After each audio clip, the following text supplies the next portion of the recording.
부모님 공경이 힘든 당신에게 라는 제목입니다. 부모님 공경이 힘든 당신에게. 여러분, 부모님 공경이 참 쉽지 않은 것 같습니다. 부모님이 자녀를 사랑하는 일은 그렇게 힘들지 않아요. 그래서 성경에 내 자녀를 사랑하라 이런 말씀은 없어요. 근데 보면은 부모님을 공경하라는 말씀이 굉장히 구약이 많이 나오고 그걸 하나님 굉장히 많이 강조합니다. 특별히 구약 성경에 보시면 아예 부모를 저주하면 죽여버리라까지도 나와 있습니다. 그만큼 하나님이 부모 공경에 대해서 강력하게 얘기를 하시는데요. 사실 어버이 주일이 되면 참 마음이 복잡하고 무거운 분들이 주변에 많이 있는 것 같습니다. 왜냐하면 이 부모 공경이라는 주제 앞에 우리의 연약함과 부족함이 어려움이 드러나기 때문입니다. 사랑받지 못했던 기억들, 비교당했던 기억, 상처 주는 말들이 떠올라서 참 부모를 공경하라, 순종하라 이 말씀이 부담으로 다가올 때가 있는 것 같아요. 부모님을 공경해내는 거 너무 잘 아는데 이게 쉽지가 않은 것 같아요. 그런데 오늘 하나님께서 우리에게 이 말씀을 주시는 이유는 우리에게 죄책감을 주시기 위한 말씀이 아니라 결국 부모 공경을 통해서 우리가 하나님의 은혜와 복을 받아 누리길 원하는 마음으로 이렇게 주셨어요. 그래서 오늘 에베소서 6장 2절 3절 같이 한번 읽어볼까요? 시작. 내 아버지와 어머니를 공경하라. 이것은 약속 있는 첫 계명이니 이로써 내가 잘되고 땅에서 장수하리라. 아멘. 하나님은 부모님 공경을 통해서 우리가 이로써 이 땅에서 잘되고 장수하기를 원하세요. 오늘 부모님 공경이 좀 힘든 분들이 오늘 말씀을 통해서 또 말씀 가운데 또 용서 회개 역사를 통해서 하나님 주시는 은혜와 복들을 누리기를 소망합니다. 오늘 말씀 첫 번째 대지는 부모님께 대한 상처로 부모님 공경이 힘듭니다.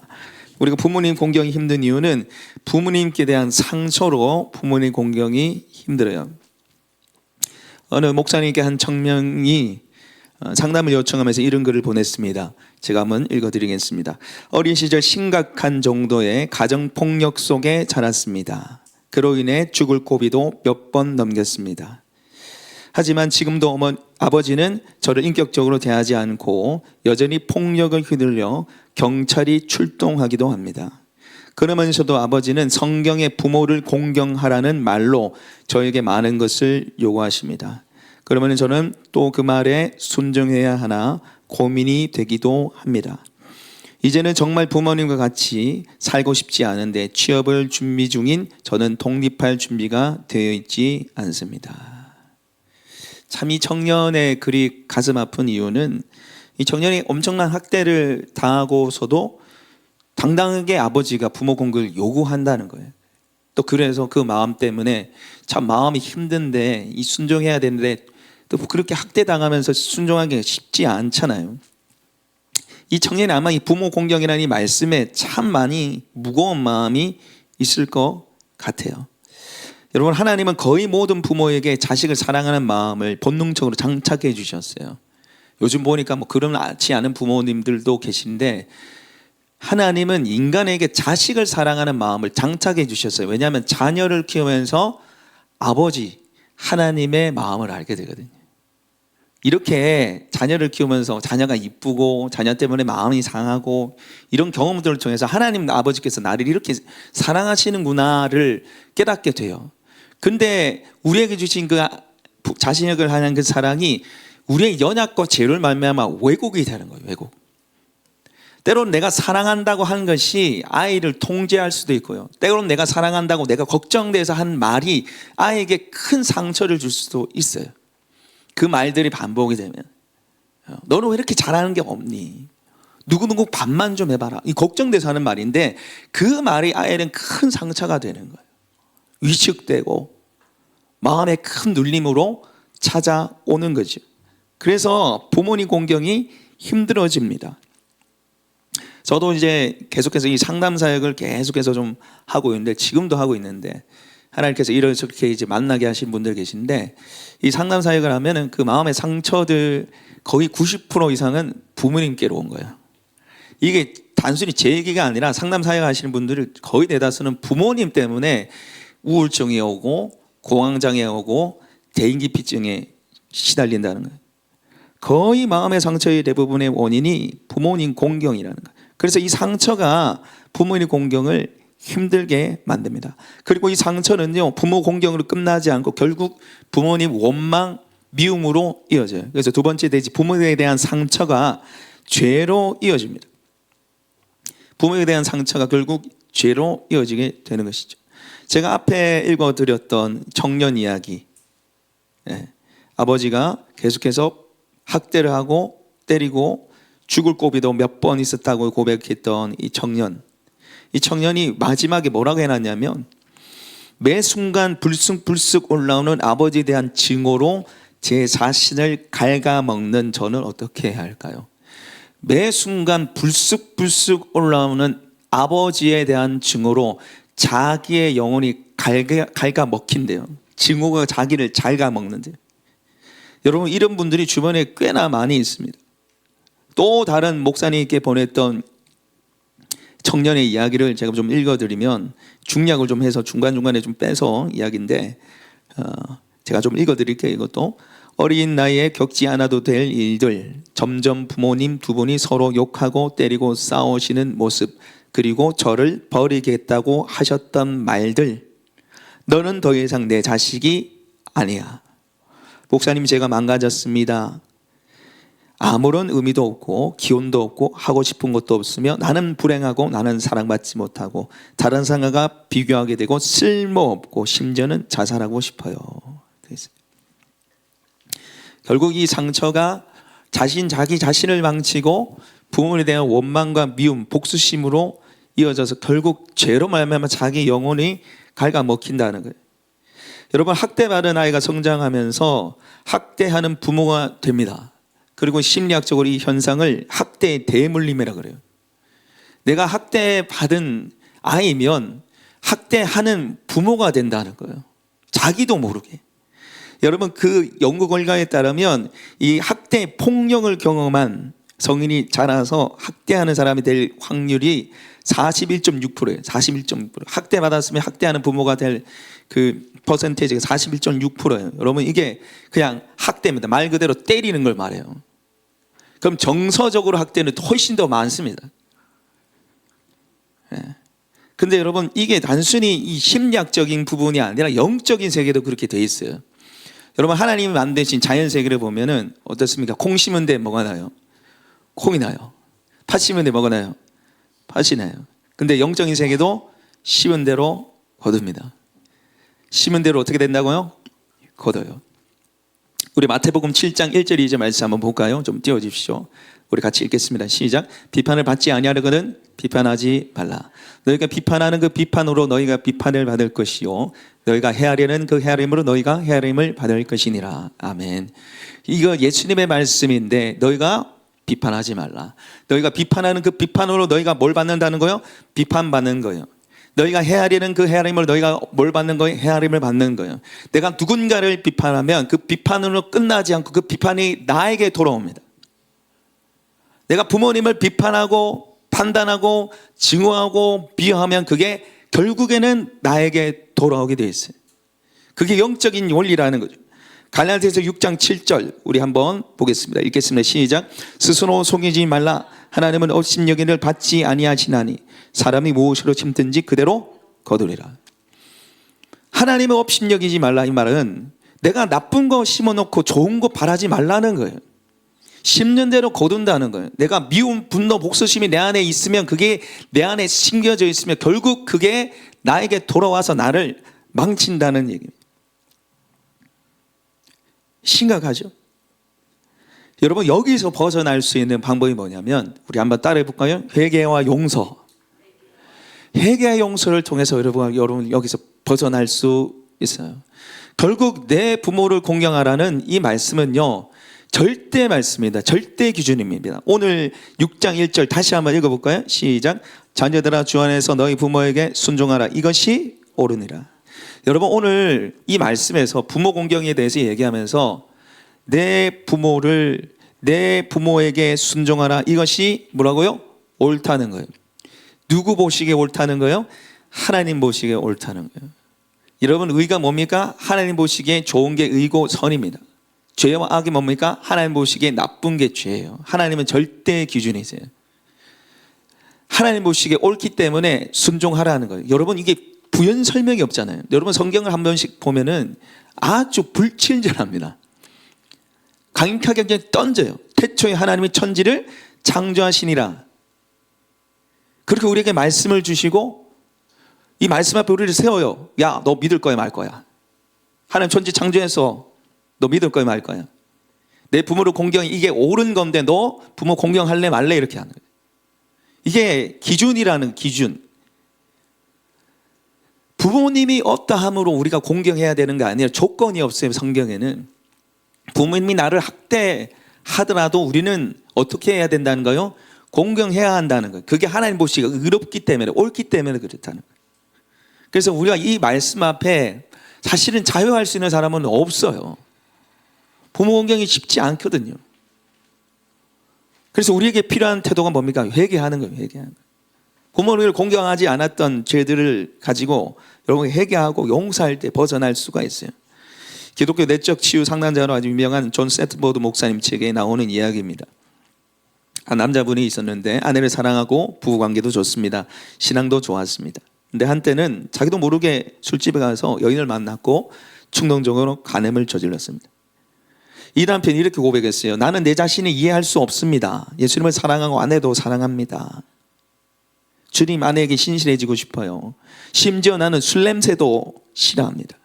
그런데 내가 술을 마시고 여인과 동침하는 것은 너무 나쁜 일입니다. 하지 말아야 했던 일을 했습니다. 왜 제가 이런 겁니까? 네. 이렇게 의문을 가지고 이 목사님이 찾아왔는데 나중에 알게 된 사실은 이 남자의 아버지가 과거에 알코올 중독자였고 여자를 밝히는 사람이었다는 거예요. 그러면서 스스로 아버지를 판단하는 거예요. 내적 맹세를 하는 거예요. 나는 커서 절대로 술을 안 마실 거야. 나는 절대로 바람 피우지 않을 거야. 결국 이게 돌아온 거예요. 부메랑처럼 판단한 것이 자기에게 돌아온 거예요. 결국 회개하고 아버지를 용서해서 여기서 벗어날 수 있었습니다. 여러분, 이런 경우들은 비일비재해요. 부모님이 나를 칭찬 안 해줬어요. 나는 절대로 커서 엄마처럼 안 할 거야. 나는 내 자식을 낳으면 칭찬을 엄청 많이 해줄 거야. 그렇게 합니다. 그러나 막상 자녀를 키우다 보면 칭찬 대시 어떻게 해요? 뭐라 하는 거예요? 뭐라 하는 거예요? 여러분, 영적으로도 그렇고 보고 들은 게 또 비판과 정죄인데 그게 잘 나갈 수 있겠습니까? 잘 안 되죠. 잘 안 되죠. 그래서 우리가 여기에서 벗어날 수 있는 방법은요, 회개야 용서예요. 내가 부모님을 판단했던 죄를 여러분이 회개하셔야 되고 그 아버지를, 그 어머니를 용서하셔야 됩니다. 그런데 회개와 용서가 생각보다 쉽지 않아요.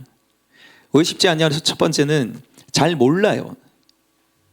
내가 부모님께 어떤 상처를 받았는지 잘 몰라요. 예. 그리고 그 상처가 지금도 이어지고 있다는 것도 잘 모르시는 분들도 많아요. 제가 이렇게 설교를 준비하면서 어디 인터넷 댓글 하나 찾아봤는데 부모 학대를 치면서 제가 이제 쫙 자료를 조사하는데 55세 남성입니다. 이렇게 해서 아직도 부모에 대한 상처에서 벗어날 수가 없습니다. 이렇게 해놨더라고요. 55세 남성분. 예. 우리에게 이런 상처와 아픔이 있다는 것을 여러분 성령 하나님께 물어보고 기도를 하셔야 돼요. 그리고 거기에서 벗어날 수 있도록 회개와 용서할 수 있는 용기와 은혜가 있기를 소망합니다. 그래서 마지막 세 번째로 우리가 십자가를 통해 죄와 상처와 죄의 문제를 해결할 수 있습니다.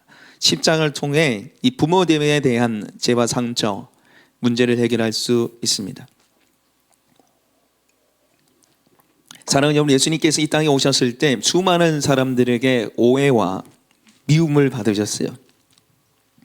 하나님의 아들로 이 땅에 오셨는데 하나님의 아들로는 거의 인정받지 못했죠. 하나님의 아들로 인정받았다면 그들이 십자가에 못 박아 죽이지 않았을 겁니다.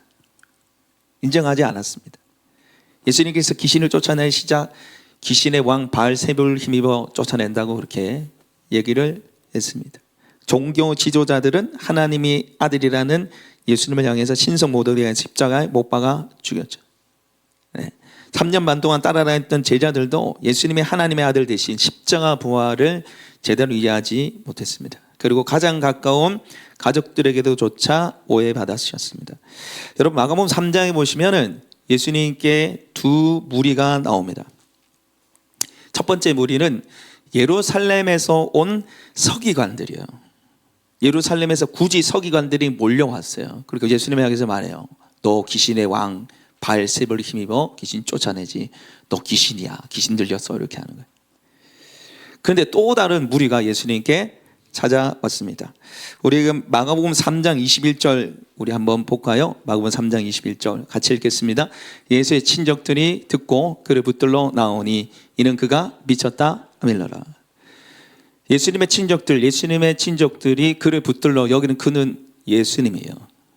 예수님을 붙들러 나왔는데 예수님이 미쳤다는 거예요. 여기서 붙들러라는 이 단어의 뜻이 강제적으로 끌고 가다는 뜻이에요. 예수님을 강제적으로 끌고 가려고 했어요. 왜? 예수님이 미쳤다고 생각했기 때문에. 여러분 우리가 이 상황들을 좀 이해를 할 수가 있어야 돼요. 어느 날 우리 집에 아들이 착해요. 괜찮아요. 부모 공경도 잘하고 참 괜찮은 아이예요. 그런데 어느 날 갑자기 엄마한테 얘기하는, 엄마 나 재림 예수 같아. 나 하나님 아들 같아. 엄마 나 이제 세상 구하러 가야 되겠어. 여러분 그런다 못하게 계시겠어요? 내 가족이, 내 오빠가, 내 형이 어느 날 갑자기 나 재림 예수인 것 같아. 나 세상 구하러 갈게. 빠이빠이 하는, 여러분 어떻게 했어요? 미쳤냐고. 지금 상황이 그런 거예요. 예수님의 첫째 형이었잖아요. 제일 첫 형인데 형이 괜찮은 사람 같아요. 너무 괜찮아요. 착해요. 괜찮아요. 너무 좋아. 우리 형 너무 좋아. 막 자랑하고 다니는데 오늘 갑자기 자기가 나 하나님의 아들이라는 거예요. 이해할 수가 없네요. 이해할 수, 미쳤냐고. 충분히 그럴 수 있는 상황이에요. 지금 와가지고 예수님을 붙잡아서 데려가려는 거 미쳤다고. 여러분 이게 지금 우리 상황을 치면은 강제로 잡아가지고 정신병원에 쳐넣으려 하는 거예요. 지금 맛이 갔다고. 그런데 여러분 이 지금 마가복음 3장 21절을 지나서 이 친족들 중에 누가 포함되어 있는지 구체적으로 정확하게 나옵니다. 우리 마가복음 3장 31절 한번 보겠습니다. 마가복음 3장 31절 우리 같이 읽겠습니다. 시작. 그때 예수의 어머니와 동생들이 와서 밖에 서서 사람들을 보내어 예수를 부르니. 왜 사람들을 시켜서 예수님 불러요? 붙들고 이제 끌고 가려고. 미쳤으니까. 근데 그 친족들 중에 누가 있어요? 어머니가 있어요. 자, 여러분 적어보십시오. 다른 사람은 몰라도 마리아는 예수님이 하나님의 아들이라는 것을 인정하고 알았어야 됐어요. 그 누구도 이해하지 못하고 그 누구도 믿지 못하더라도 누구만은 예수님이 하나님의 아들인 걸 알아야 돼요? 마리아. 왜? 아씨의 몸에서 태어났잖아요. 그 누가 제일 잘 알아요? 마리아가 제일 잘 알 거 아니에요. 천사가 와가지고 직접 얘기했잖아요. 네 배에 지금 잉태한 분은 지극히 높으신 하나님의 아들이라고. 그것도 모자라서 시몬과 안나가 예수님이 하나님의 아들이라고 얘기를 했단 말이에요. 여러분 한번 상상해 보세요. 성경에는 안 나옵니다. 예수님이 사람들로부터 수많은 오해를 당하고 있어요. 귀신을 쫓아도 병자를 치료하니까 귀신 들렸다는 소리가 계속 들리고 죄인과 세리의 친구라는 소리가 계속 들리고 그 누구 하나 편을 안 들어주는 거 인정하지 않는 거예요. 근데 어느 날 갑자기 가족들이 몰려왔어요. 예수님 잡으러 온 거죠. 근데 그 중에 예수님의 육신의 어머니 마리아가 있어요. 예수님 마음이 어땠을까요? 예수님은 하나님의 아들이니까 별 괜찮겠지. 아닙니다. 예수님도 많이 우셨어요. 예수님 마음이 얼마나 아팠겠습니까? 얼마나 서운했겠어요. 예수님도 여러분 저는 분노하셨다고 생각까지도 듭니다. 그렇게 많은 사인을 받아놓고는 지금 미쳤다고 잡으러 왔으니 예수님 마음이 어떻겠어요? 여러분 예수님은 우리의 상처를 너무나 잘 아십니다. 우리 마음속 깊은 곳에는 아픔을 아세요. 특별히 부모님으로부터 받은 상처도 잘 알고 있습니다. 가족으로부터 온 상처도 너무나 잘 알고 있습니다. 왜? 예수님 그거를 경험하셨기 때문입니다. 부모님, 물어봤던 상처도 그 누구보다도 더 잘 알고 있어요. 왜? 예수님 그것을 경험하셨기 때문입니다. 그리고 우리를 도와주실 수 있어요. 우리를 하여금 회개와 용서의 길로 나아가서 자유와 오늘 부모 공경이 말하고 있는 약속 축복을 누리게 해 주십니다. 여러분, 이렇게 상처받았던 예수님, 그 예수님이 어떻게 하십니까? 우리 요한복음 19장 말씀 볼까요? 요한복음 19장 26절 27절 같이 읽겠습니다. 시작. 예수께서 자기의 어머니와 사랑하시는 제자가 곁에 서 있는 것을 보시고 자기 어머니께 말씀하시되 여자여 보소서 아들이니이다 하시고 또 그 제자에게 이르시되 보라 내 어머니라 하신대 그때부터 그 제자가 자기 집에 모시니라. 아멘. 지금 오늘 요한복음 19장 26절 27절은요 예수님이 십자가에 못 박힌 상태예요.